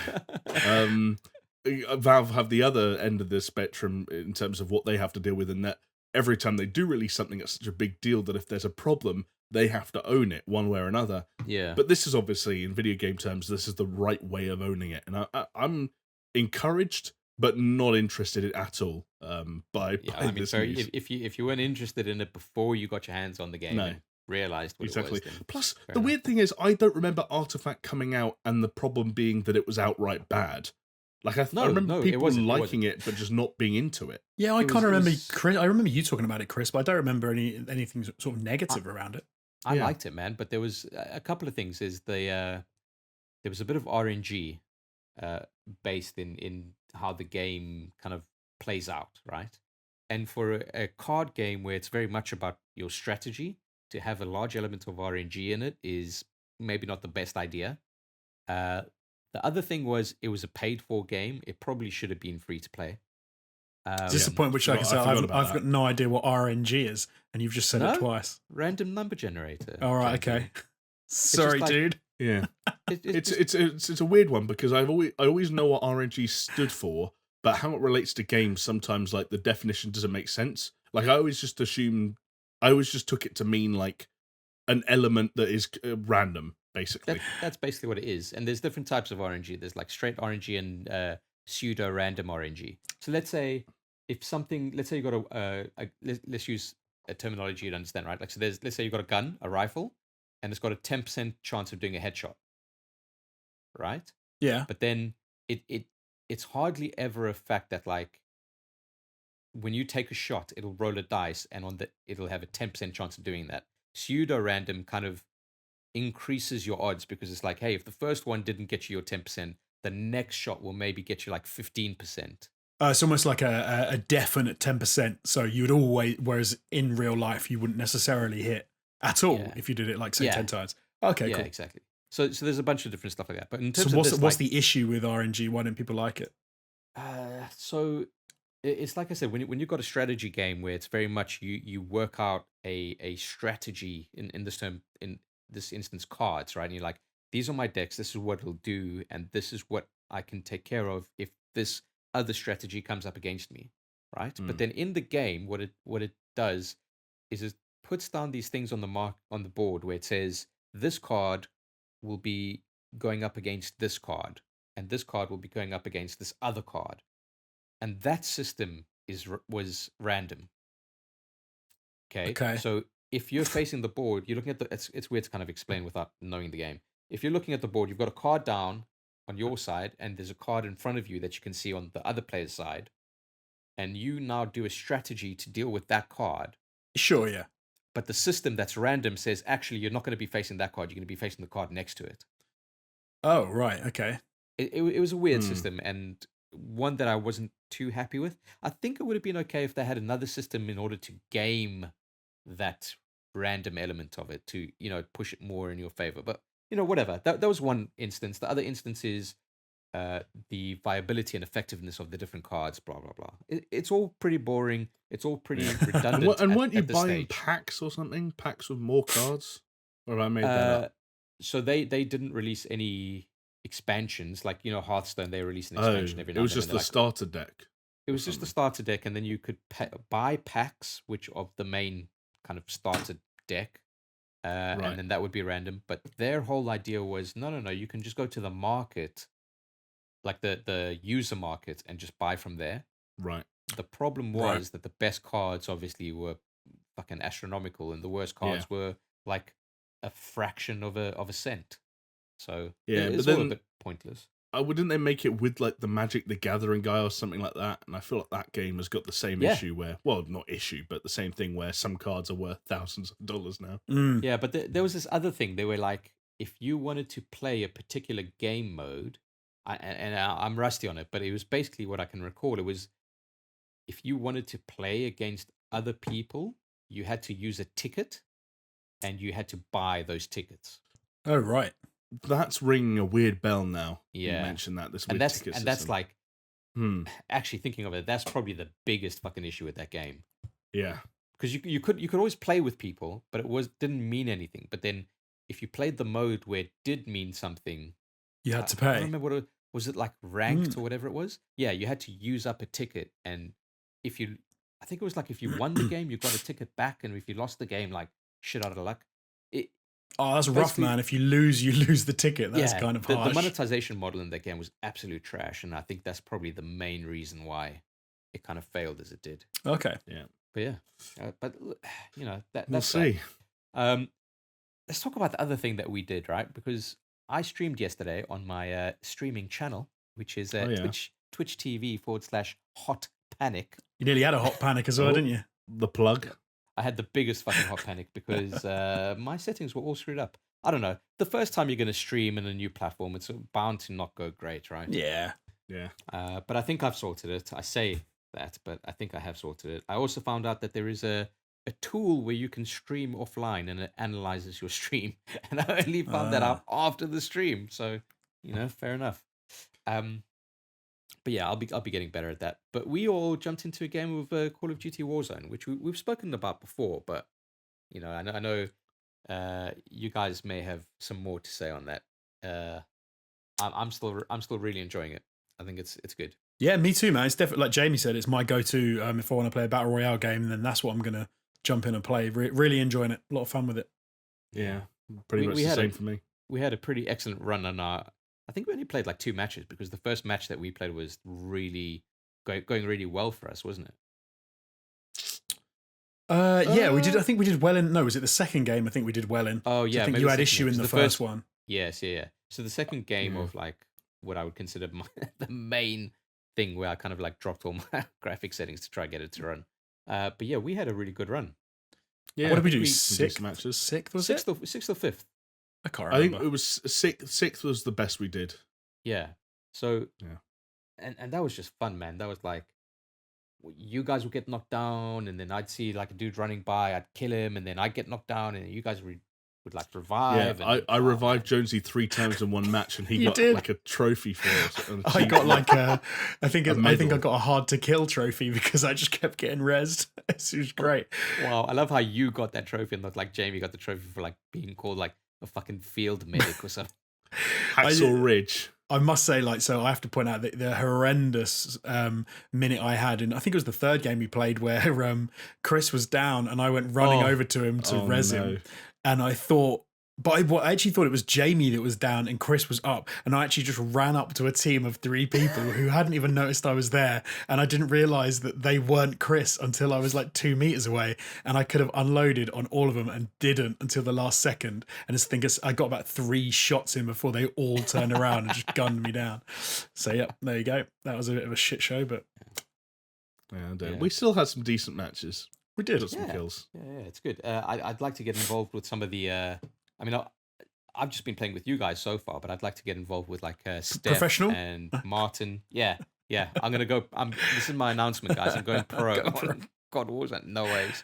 If anyone was to go pro out of the 3 of us, it would be Jamie. He's much better than the both of us combined. And I can tell you, I am a bajillion million miles away from being considered professional at any video game on the planet, let alone Call of Duty. Guys, I'm just excited and. I feel privileged to play with you from a point of a PC gamer. Do you know what? I think that's a good question to ask people listening or watching, though, is if they could go pro at any game, if you could snap your fingers and you were good enough to go pro, what would it be? Oh, well, that's fucking obvious, isn't it? Yeah. It's Dota because You you've think- got the 'cause you- biggest prize You pool. don't, No, you'd no, have to leave fo- leave you'd have money to out follow of it. the money. Leave money No, out of because it. what else is there but money in You that could sense? you Like, play it as a professional full time. I mean, leave the but- prize money out. If you could be pro at a There are game you literally- enjoy, there are and- literally probably 10 answers to that question that provide any value whatsoever in your life. I don't even think 10, dude. I'd like to know what people I'd say think. you could, Dota pros make money, League of Legends pros No, make but money. I'm saying forget the Pros make money. I mean, FIFA forget pros that. make money. Forget Call that. of If you Duty could- pros if you could be paid to play a game, which game? yeah, would but that's it be? not how it works. No, but this is what I'm saying. This I'm is not the going to get question paid to I'm play asking. Guitar Hero 2. But that's what Yeah. that's what I'm asking people. What game would they be paid to be a Guys, pro? I'm at? here to announce that I'm going to be the first paid professional to play Slithario. Do you know what? Do Matter it. of time. I bet you Matter of can. Yeah. So basically, your another way of phrasing your question is: what's one game you'd like to play on Twitch that would see you get 1,000 subscribers? Okay. Yeah. Oh, All that- right. Let's okay, go that's with that cool. then. Let's go with that. So pro as in not pro as in the big payouts. Pro as in you get paid to play. So there you go. What game on Twitch would you get 1,000 subscribers? I don't know that I like any one game enough to want to play it all the time. Fair play, man. I- That's a good point. I don't really play it, and I'm absolute trash at it, which is probably why I don't play it. But I would love to be good at CS:GO. Okay. Sure. Yeah. Fair enough. Just I think there's something cool about saying like, yeah, because when you watch, okay, let me put it this way: when I watch professional highlights of Dota players, I'm like, oh yeah, they did X, Y, Z, right? If I watch professional highlights of professional CS:GO players, I'm just like, how the fuck It's did incredible. they do that? Because they sniped that dude from like miles away in like a single frame. Like how did you fucking when they do just the flick shots, I'm like, how are you fucking doing It it? is madness, to be fair. It's insane. CS:GO's a good answer. I don't know if I really have an answer though. To be honest, I'm struggling to think of what I'd want to play on a persistent basis. I know what it'd be for you, Jamie. Yeah? Yeah, I reckon it would probably be oh god, what was it called? The Division. Overcooked. Division. Oh, the Division. Yeah. The Division. The new Just one. become a professional Division 2 player. Yeah, you love it. I mean, I like it. I haven't played it in about a week and a half. Jamie's guilty pleasure. Wow. Not Okay, even well, guilty. Isn't that guilty? Is Not it? even It's guilty. not guilty. It's not Should guilty. be, but it isn't. It's I'll tell you what, well, going- should be. You know what the going- guilty thing should be? Buying it and playing it for 2 hours, you scumbag. Yeah, exactly. Oh, that brings up a very interesting Oh, well, yeah. segment. It Hold on. bloody does. It bloody does. Please, Chris, Yes, go for it. Alex Jones. Last week we said that you have He had almost to got have away with finished it. a single game. Yeah, you almost got away with it. I forgot about it. I forgot it wasn't in our podcast document. You promised that you would finish at least one of the games that you had on the go. Since that time, you have started, I believe, 2 games. No, From- three. Three games, yeah. But for a Assassin's very Creed good Odyssey. but for a very Oh, good yeah, Assassin's reason. Creed Odyssey. But for a very good reason though. Okay, What here we go. reason? Hold on. No, Let's get it's ready. genuinely Let's genuinely. get ready for the excuses. It's Let's a hear it, Alex genuinely, Jones. it's a real reason. So I can't at the moment because of the whole coronavirus thing. All the childminders nurseries and things are closed down, which means that my kids are here full time.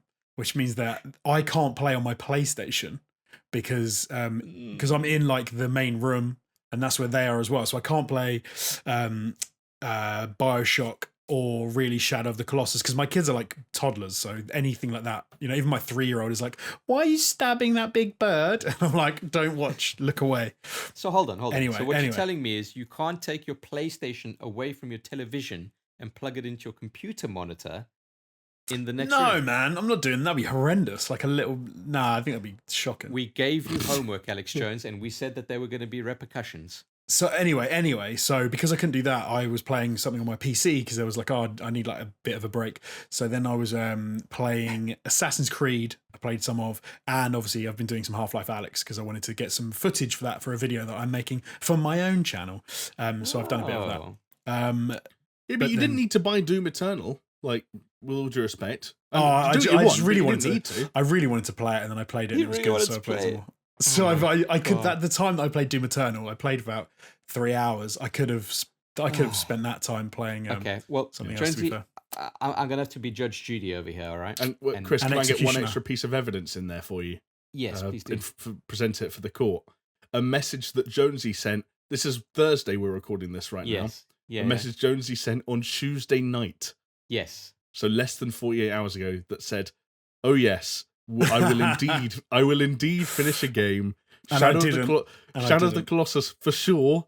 Hopefully Bioshock." Yeah, no, and then I literally ran out of time completely and didn't do anything. Because I knew he'd forget, so I thought, let me message him and remind him. We started 3 games since then. No, I didn't play since then. I played just since the weekend. Listen, Well, I mean, yeah. Judge Judy, all right? Judge Judy here. The case remains that you made a promise and that promise has been unfulfilled. You said that there were going to be repercussions. Now, I'm only here to pass judgment, okay? But I'm not here. I do not recognize the authority of the court. I'm not here to. I'm just here to pass the sentence, right? I'm not here to lay out what's going to happen. So what I will say is, you need to have a forfeit, and I think we should throw it to the fine viewers and listeners of the SuperShow pod. The forfeit should be to finish Shadow of the Colossus and Bioshock. That's not how it works, Alex Jones. No. So let us know in the comments down below, or message us on social media, which is at SuperShow pod. SuperShow pod. I forgot for a second there. What Jonesy's forfeit should be for being a non-finishing game scumbag. Ouch. Strong. It's strong, but you did make a promise, Alex Jones. Strong. Do you know, by this time next week, I will have finished Assassin's Creed Odyssey. Oh, no, fuck off. not Assassin's Creed No Odyssey. way you would. No way. That's like a 60-hour game. Oh, God, it's massive. It's massive. I looked at the map the other day when I was playing it. I was like, this is huge. Wow. But yes. Okay, well, how about another game for you to play, Jonesy? Can I interest you in Ghost Recon? No. It needs to have a bit of something extra. It's lacking something for me. That's a lovely segue, because Ghost Recon is getting a Splinter Cell crossover. It's called Deep State. No way. Well, no, not getting. Got. It came out on Tuesday. It's called Deep State. It's a paid-for expansion, 8 story missions, 7 hours of new content as part of the year 1 pass. So if you got the pass, it is free. But otherwise, it costs 1,900 ghost coins. I don't know how much that is in real coins. How much is a ghost coin? Should I look it up? It's at least 5 hand jobs. So I wonder if Google will have like a pre-made converter, ghost coins to Great British pounds. USD to GR coin. Do you think ghost coins is like their Bitcoin equivalent? Yeah. Probably. They've launched their own. We should ask Steph about that. He knows all about that. Yeah, times are tough at Ubisoft. They had to launch a cryptocurrency. Ghost coins. You can buy, how much do you need? 1,900. 1,900. Oh, God, it's perfectly between two. You'd have to buy 2,800 for $19.99. Okay. Oh, okay, right. It's not. Or actually, you could buy the $1,300 pack and the $600 pack. So it'd be, call it $15. Okay, and how much is the year 1 pass? Because that might just work out for you. I'll just get on my phone again, shall I? Well, you started. Whatever. It's interesting that they've done so much in terms of Splinter Cell. Like before, in the previous Ghost Recon, it was like a single. It's on sale for $19.99 at the moment in the US Xbox store. Fine. Ubisoft needs to stop with the fucking cocktease now and just release a fucking Splinter Cell game. Yeah. I wonder if Michael Ironside came back for this one, because if he did, then that is the ultimate joke. Yeah, like really you're getting the Ironside in it. You just make a game. Just make a game. We've been saying that for years now. They should just make a game, haven't we? It's getting frustrating. But yeah, hopefully one day they could even just use the fucking Ghost Recon engine. Don't put it as part of Ghost Recon and just call it a new Splinter Cell game, like Splinter Cell Mini. And it'll still be 8 story missions with 7 hours of content. And you know what? I'd be fucking happy. It basically give me the exact same thing, but just call it a fucking Splinter Cell. Don't be like, oh yeah, it's a crossover event. Fuck off. Yeah. Yikes. Yeah. To be fair. Passion. So, okay, but I'm not going to play that. I'm not going to play Ghost Recon. I'm not Jamie. I'm not going to play the Splinter Cell thing. Yikes. So, but what else could I play? That's what I want to know. Instead of Bioshock and Shadow of the Colossus, what else could I play? Well, I've got 2 games that you can add to your repertoire, and you can actually get them for free if you have PlayStation Plus. That's right. I'm talking about new PlayStation Plus games. I'm talking about Uncharted 4 and Dirt Rally 2. One game I have finished and one game I've never played. So there you go. You finished Dirt Rally 2? I have not. I have not, unfortunately. Uncharted 4, bloody good game. I really liked it. That's a big month for PlayStation Plus. Yeah, that's wicked. I haven't played Uncharted 4. Jamie, it was your game of the year when it came out. It was. I really liked it. I think Uncharted 4 is a very good game, and also like a surprisingly friendly game for newcomers to the series. There's a lot of story beats and little notes in there that will make more sense, maybe hit slightly harder if you're familiar with the trilogy, but technically it revolves around Nate's relationship with a character who has not been in any of the other games. So you can jump in with 4. It's a good game. So I'm probably going to try and play this. So I've mentioned it before. I don't know if people remember, but I have the Nathan Drake collection, which is 1, 2, and 3, all on one kind of disc. I played it. Well, I say I played it. I played Uncharted 1. I got about 90% of the way through, I'd imagine, and I just gave up.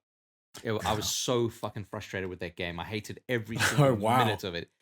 I said it to Jamie earlier today in our WhatsApp group. Is probably the dullest gaming experience I've encountered. Strong words. Possibly in the last decade. It is strong words. I think you're being over the top. No, I'm not. I think you're playing it up. I'm being on the line. It's not just my opinion. This is the facts. All right. Wow. But having said that, I will play Uncharted 4 because it was Jamie's game of the year. It is universally, what's the word? Acclaimed, loved. So I will play it. I will give Uncharted another shot with a more modern sensibility. And if I really, really, really if it really resonates with me, then yes, I will go back to Uncharted 1, finish that piece of shit game, and then play 2 and 3 as well.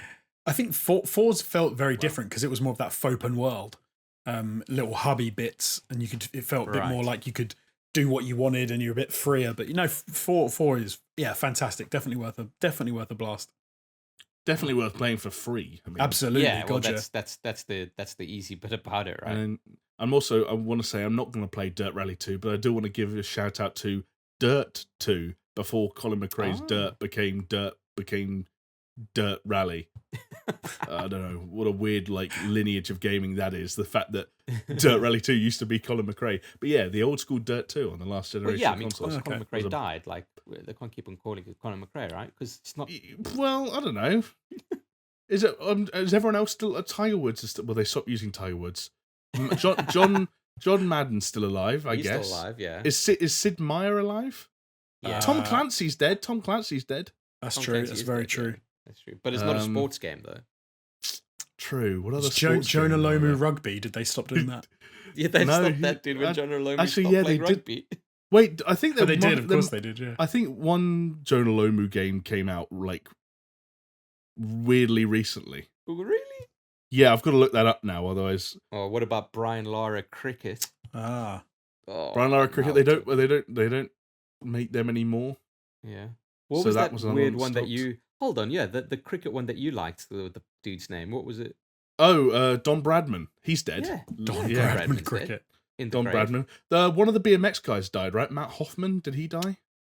I don't know. As rings a bell, actually. But then again, are they still making Matt Hoffman games? I don't know if they are. No, they're not. But I want to say one of those BMX guys sadly died fairly recently. Jesus. Yeah. Anyway. This is taking a turn. Yeah. Let's play another round of Are They Dead? All right. Well, I think let's start wrapping it up, and I want to wrap it up, bringing it full circle back around to Doom, Animal Crossing, and how they've been breaking records, fellas. Ooh. Right? Now, so we didn't speak much about Animal Crossing because we don't play the game, but that doesn't mean that it hasn't been an absolute fucking smash hit. Not only here in the UK, but globally and specifically in Japan. So I got some numbers for you, all right? And let's rattle through these and tell me what you think. If it makes you want to play Animal Crossing, because obviously if it's a big event, sometimes you want to get into it, right? So Animal Crossing, the release of this one is 3.5 times bigger than the previous game, which was a new leaf on the 3DS, 3.5 times bigger as a launch. This is the UK That's only. significant.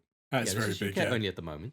Okay, it is also the biggest single game launch on Switch for physical copies. Fair, but still. In the UK, which means it was bigger than Mario Odyssey and bigger than Zelda Breath of the Wild. Which How is fucking- that? Yeah, that blows my mind. Well, Okay. that's one of those situations, isn't it, where there's just a much larger install base. Like I Breath guess of the so. Wild was selling to a fraction of the number of Switches that Animal Crossing is selling to. But still, though, like if you pick up a Switch Still now seems and you go bizarre. to these articles that are like, oh, here are the best Switch games you need to buy if you've just bought a Switch. And it's like, Mario Odyssey and Zelda Breath of the Wild. It's Yeah, interesting. The other thing is, I believe it just pipped out Super Smash Bros. Ultimate, Wow. Okay. which is kind of mad. Yeah. So the game has sold 1.88. all I've got here on my document is 1.88. Just under 2 Yeah. copies. It's just under 2 copies. Someone started downloading it, then cancelled 88% of the way just like, through. Nah. No, 1.88 million physical copies sold in the first 3 days in Japan.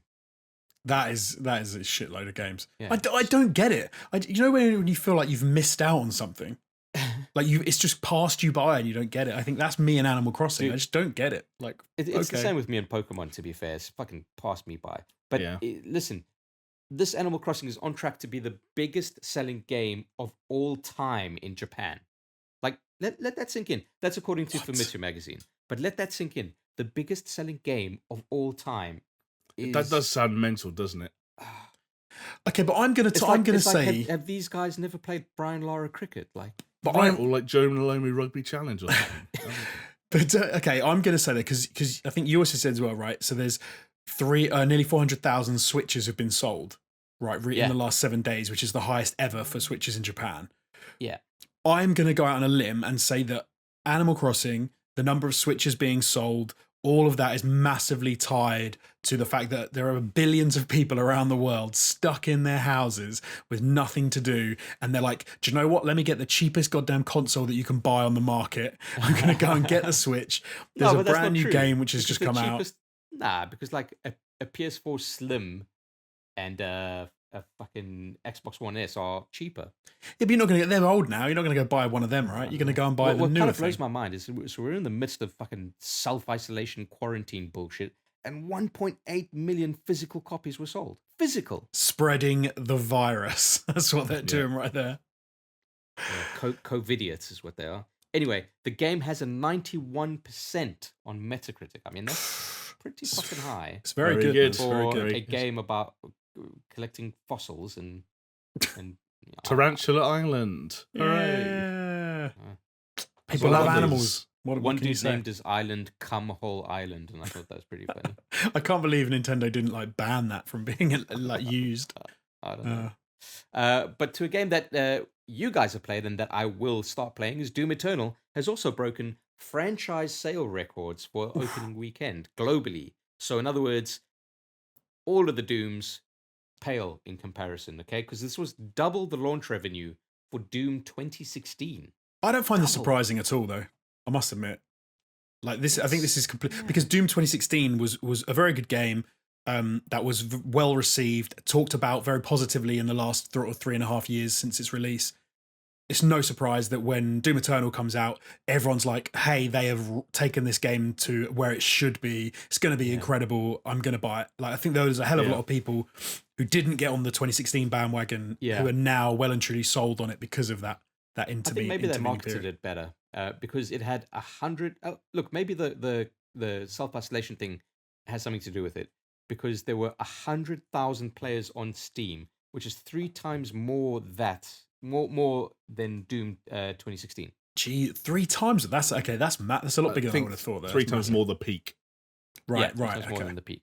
But currently sitting on a 80%, 89% average on Metacritic. So if you break that down, 87% on PS4, 90% on PC, 89% on Xbox. And oh, fellas, you're gonna love this.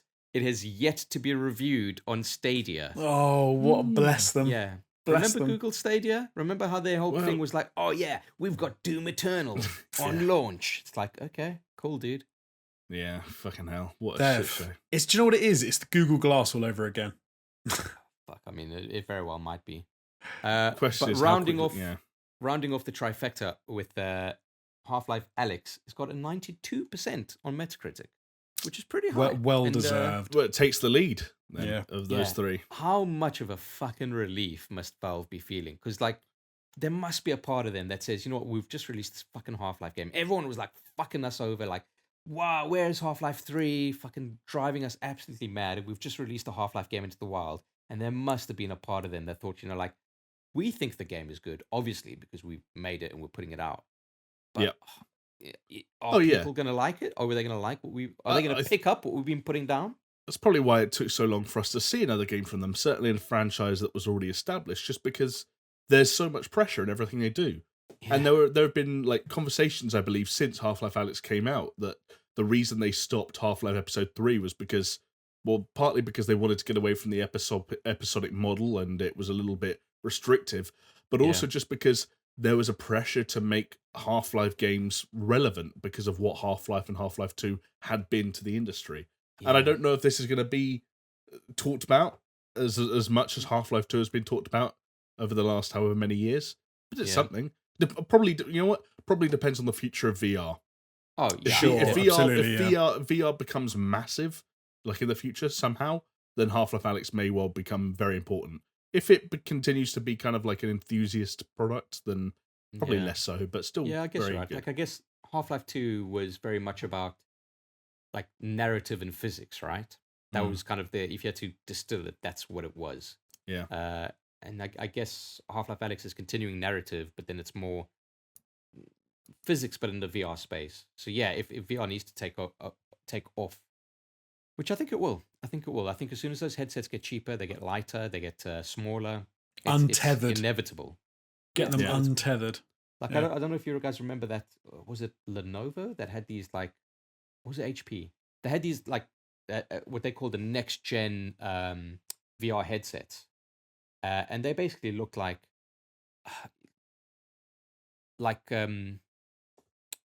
cyberpunk kind of goggly kind of glasses. Oh, they didn't look like an actual fucking headset. So like you're not thinking about Magic Leap, are you? No, it's not Magic Leap. No, because theirs looked like steampunk goggles. No, it's not. But I think it was LG even. We'll have to find out. I don't know if we do. I'll tell you what. If you're listening to this, just fucking Google it, all right? Because they look pretty sick. But yeah, basically they were like, imagine your glasses, but then they got the like little covered here. Oh yes, yeah. It's just that's the unit rather than these big fucking boxes. I'm looking forward to that day. I really am. Yeah. And then just make it cheap enough, and it'll be like quality, man. Yeah. But still, going back to what you were originally saying, it is nice that we're in sort of like late March now, and for as much as it feels like it's been a quiet year for gaming so far, the list of critically acclaimed games is kind of really stacked up. Man, and it's just going to get better from here on out because, what is it, 10th of April is Final Fantasy 7? And then 3rd of April is Resident Evil 3 before that. Last of Us 2 in May? Ghost of Tsushima. I think it's I don't know if you guys saw, but they've actually confirmed with Resident Evil 3 that there will be a delay on physical copies because of coronavirus at the moment, which I don't think is surprising at all. But hopefully everyone who's ordered that pre-ordered it in a physical copy. If anyone listening has, hopefully you won't have to wait too long. Just the moral of the story here: don't be a disc boy like don't be a Jonesy disc and boy. just fucking download it digitally. Yeah, I think that is the answer. I mean, that's how I'm going to be playing my games for the rest of the year at this stage. I mean, I'm not going to wait for the post to have some nightmare and lose my copy of anything. No, absolutely. Yeah. I was also just reminded, because I was looking at Metacritic while you were saying that stuff, Chris, that Ori and the Will of the Wisps hit 90 on Metacritic. Yeah, fuck. Okay. I need to play that game, man. Dreams hit 88. Dreams hit 88. Help me out here, okay? Because I've got Games Pass on my PC, so I can play the Ori games. Yeah. Both of them, right? But I really wanted to finish up Hollow Knight on my Switch and then play Ori on my Switch. So what you're saying? Which one should you play? Yeah, should I? Well, because you've got to finish the one you started. The one's free, right? Technically. Sorry, what? You've got to finish the one you've started, right? Nah, Jamie, it's overrated, mate. You don't have to finish games that you've started. No. I'm gonna finish Hollow Knight, but I probably won't. No, you won't. You've been saying for a month and a half that you're going to finish Hollow Knight. You're worse than me and Bioshock and Shadow of the Colossus. I've been saying it in a very Chris way. I haven't been saying it in an Alex Jones kind of way. What, like, I definitely will. I don't know that there's a difference between those two things. Oh, true. Very true. Hey, listen, I've finished more games this year than Jonesy has. I don't think I've finished any this year. Like, if I think about it, have I finished any? I don't even know. Fucking I don't think crazy. This is. Oh, Oh, man. dear. Now I want to know the answer to that. I'll have to go and have a look. See if Whether I or have. not Josie's finished any games. I'll find out. Stay tuned. Doesn't seem like you know what you got to do, Jonesy. You just got to buy like an equivalent to Inside or something that you can finish in like 2 to 3 hours. Just smash just- it out. Yeah, No, but he just still wake up in the would. middle He'd of the still night. find a way to not finish it. I bet. I'll go onto the all-time gaming list of games you can finish in a day, and I'll just plow my way All right, through that list. Jonesy. Oh, Let's try this then. Bear in mind, this is just PlayStation 4, so Jonesy also owns a Switch and a PC that he has played games on. Oh, as well. I have finished a game this year. What did you finish? I finished Luigi's Mansion 3. There we go. There we go. Can we do PS4 though, Jonesy? Have you Yes. finished? Say yes if you finished any of these. This All right. is from your library. Okay. Doom Eternal, No. Prey, No. Shadow of the Colossus, No. Bioshock, No. Need for Speed Heat, No. Star Wars Jedi Fallen Order, No. Death Stranding, No. The Outer Worlds, No. Borderlands 3. No. Oh, God, I barely started that. No. Okay, here we go. Call of Duty Modern Warfare Yes. and Control. Yes. There you go. So, but end of Okay. summer, beginning of winter, depending on which one you want to go by. Okay, so I finished 3 in the last however long then. Okay, that's not too Fair bad. enough. But yeah, I will finish Hollow Knight. I'm not going to say I'm going to finish it by next week, but I will try. But yeah, I mean, I'm at the end game. It's like beat the boss and you're done, and then I Okay. need to go back to Sekiro and finish that. Oh, no, Sekiro. I think in my mind I'd told myself you'd finished it because it had been so long since I'd heard about it. Oh, man. No, but remember the whole thing was I said Sekiro is getting a bit too hectic for me. I need to take a break. Let me find like a game I can finish on the quick. And I picked up Hollow Knight, not knowing that it was like another fucking like multiple fucking Yeah. double-digit game to finish. Ah, fucking hell. Oh dear. And apparently, like, neither Doom Eternal nor Half-Life Alyx are necessarily short either. They're both. Well, Half-Life double. Alyx is 15 hours, I believe. 15, About that, 16 yeah, hours. about that. I think Doom will probably be the same. I don't know. We'll see. Yeah. All right, well- but you know what the main problem is with those games is that games like Dota and Warzone exist where there's no end to them, but Yeah. they are so easy to jump into that you just land up playing that. Yes. Mhm. Well, okay, I will say I will definitely have finished at least one more game by next week. Yeah. That is a Jonesy promise. You Okay, did but say we'll- that last. to You the literally made that exact promise last week. But we're still saying that the audience needs to give us a forfeit for you. And I have No a feeling, forfeit. If I Jonesy- finish a game, but then it gets cancelled out before next week. No, We'll see, okay, we'll hold on. see. If you finish a game by next week, the forfeit gets cut in half, whatever it is. Okay. Or if you finish 2 games by next week, it gets cancelled. Okay, yeah, that's fair. That's fair. And if I finish 3, I get a present. no. Mm,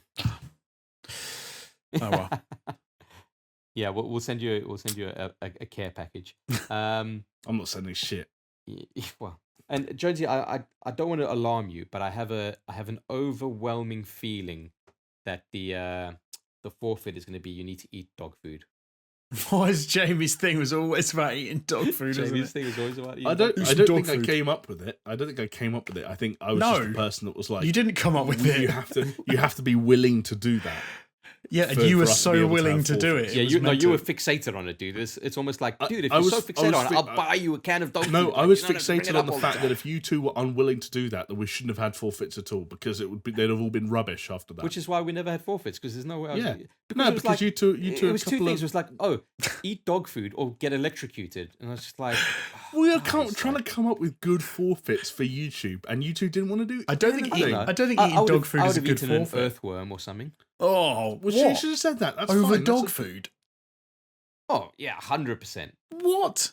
Dog food is food. Earthworms are not. But like an earthworm is an earthworm. An earthworm is an earthworm, and dog food is fucking every bit of a pig and a horse that you don't want to eat. Oh, dude, I'd much rather eat a bit of dog food than eat a bloody earthworm. What's up with you? Ah. Well, I'll Right. tell you what. I'll tell you Well, what, Jonesy. Let's come out the other side of this COVID pandemic, and that's how we'll celebrate. All right, you'll So- have a can yeah. of dog food. I'll have an earthworm, and Jamie No. will get electrocuted. So We're going to celebrate coming out of COVID by Jonesy getting a Valve Index and me coming to Jonesy's house for 3 days to finish To Half-Life play Alyx. Valve, yeah. hell yeah. Okay, and with that, guys, thank you so much for watching and listening. We need a code word for people that have gotten this far. Oh. Good question. Well, okay, what about tell us whether or not you'd eat an earthworm? Oh, Or- yeah, okay. Earthworm Jones. Earthworm Jones. Jones. I like it. Okay. Earthworm Jones. That's the one. Well, hold on. How's it not Earthworm Chris, given that he's the one who said he'd eat the earthworm? Well, because Because Earthworm Jones Jim, starts with and a then J, Earthworm Jim, yeah. Earthworm Jones, like, yeah. All right, okay. Earthworm To be Jones. fair, is it the could code be- word. You could kind of look Earthworm like Jamie. You kind of look like Earthworm Jim in the way that your snaky little head comes out of your jumper. What? Snaky little head. I'm winding Jesus. you up. But- Gee, Oh, I'm not even sorry. wearing a jumper. This is a lovely is that a t-shirt. t-shirt? Yeah, look. Show us your guns. T-shirt. There you go. Oh, there he is. Oh, You yeah. can't Oh, help yeah. it. You Oh, can't yeah. help it. What about you, Jamie? You wearing a t-shirt? You hoodieing it today? Hoodie. it's the- You the tell Puma. me. All black all day. It's a nice bit of merch Chris is rocking from Yeah, Borderlands. just a bit of a. Yeah, This was garish. the Beavertown collaboration with Borderlands. Anyway, with that, thank you so much for watching. If you're watching on YouTube or listening, if you're listening on your podcast of choice, please do leave a comment.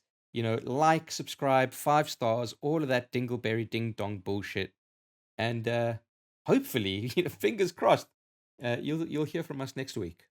See ya. See ya. Bye.